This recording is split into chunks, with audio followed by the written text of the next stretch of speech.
As children, I'm sure most of us were told not to watch too much TV for the fear of getting our minds warped.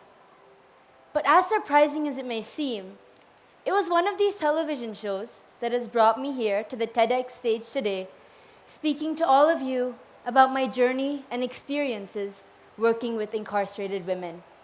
A journey that has taken me to the UN and the World Bank and IMF's annual meetings to take part in discussions with delegates from across the globe about the importance of implementing art as a tool for rehabilitation within prisons.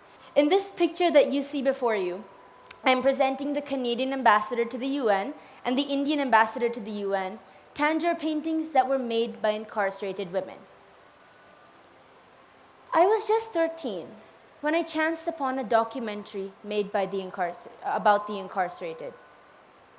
The documentary showcased the hardships faced by the incarcerated, the struggle they faced to make ends meet, and the discrimination they encountered, which eventually caused them to become recluse from society. That documentary left me deeply disturbed, and it convinced me to help reinstill a sense of hope and purpose in the lives of the incarcerated. Good evening to everyone present here. I'm Nikita Nambiar, a 15-year-old and 1M1B future leader. And I believe in second chances. I believe that you shouldn't judge someone based on their past mistakes.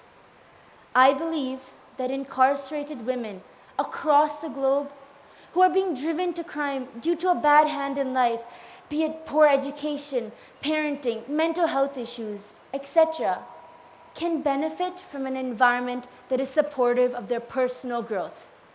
An environment where they can learn to leave their past behind, to nurture their talents, hone their skills, and grab a second chance at life. Now, if you think about it, life is like a race. It's not how you start, but how you finish that matters. My project, the Project Fresh Start, tries to provide incarcerated women with a good finish despite a bad beginning. The Project Fresh Start offers incarcerated women in Bangalore Central Jail hope, encouragement, and support through art, providing them with the resources required to regain mental stability and social adaptation to provide rehabilitation and reduce recidivism. Prisoners tend to experience extremely high levels of stress and anxiety associated with the social stigma surrounding them. But research has shown us that art programs within prisons help reduce this stress and the negative effects of inmate sensory deprivation. In essence, art programs within prisons act as outlets for self-expression and educational achievement, yielding both practical and therapeutic benefits. The Project Fresh Start uses tangier painting as a means of rehabilitation to evoke positive emotions, which in turn leads to a reduction in aggressive behavior. For those that don't know, tangier painting is a South Indian classical art form that ranks among the greatest in India. Tangier themes are fundamentally mythological and showcase that spirituality is the essence of creative work. In this picture that you see before you, this is actually the tangier painting workshop, which was done at the prisons. The instructor is teaching them how to make the painting. And this is actually a painting made by one of the women themselves within the jail. On this note, I would like to share an anecdote from my experiences working at the prison with a young Muslim girl named Farida. She, of all the women taking part in the tangier painting workshop, was most enthusiastic to make paintings of Hindu gods and goddesses. There were other, older, non-Hindu women who had dropped out of the program due to the religious connotations associated with tangier painting. So, out of curiosity, I asked Farida, who had taken upon herself the task of making a painting of Lord Ganesha, why she stayed. Her response was simple. She saw her God in the painting of Lord Ganesha.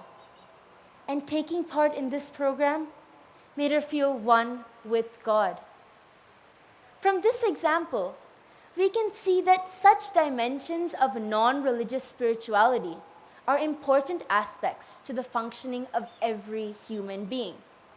The Project Fresh Start tries to tap into the spirituality in women convicts as a means of allowing them to cope with their period of isolation and the challenges they may be facing within the prison environment.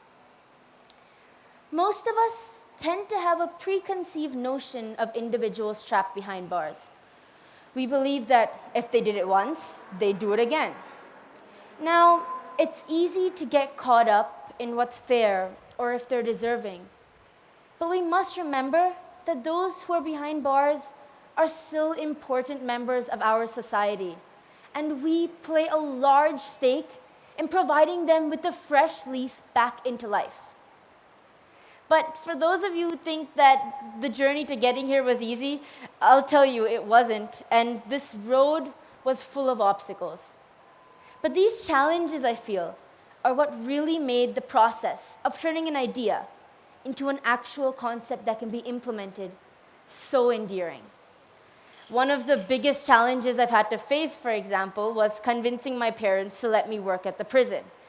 Thankfully, over multiple dinner table conversations, I was able to persuade them, and now my parents are my biggest supporters. Across the globe, convicts in general are not recognized as being human beings. But with a much larger shame dynamic as compared to their male counterparts, female convicts face the biggest struggle of them all. Opposed to what is believed by the general public, working with the women convicts have done a world of good for me. Their motivation to accomplish any task at hand to the best of their abilities has inspired me to work hard at everything I do. And their determination to make a positive impact in this world is what really drew me into wanting to work with them. If I have learned anything after having expanded my project from working with just 10 women at Tumkur jail, the picture is of our first batch. The 10 women are all lined up in front of their paintings. So after expanding from just 10 women to 25 plus women in Bangalore Central Jail, and after having diversified their skill sets such that they're proficient not only with tangier painting, but other forms of art like decoupage, it is that art is our one true global language. It knows no nation, it favors no race, and it acknowledges no class. It speaks to our need to reveal, heal, and transform. And it transcends our ordinary lives and let us imagine what is truly possible. I'm going to end with a note that may sound a little cliche. The youth are the key to the future.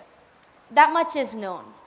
And so to the youth, I'm encouraging you to challenge yourself with the harder problems in life. Because there's so much to lose, so much to gain, so much to fight for, and so much to change. Thank you for your time.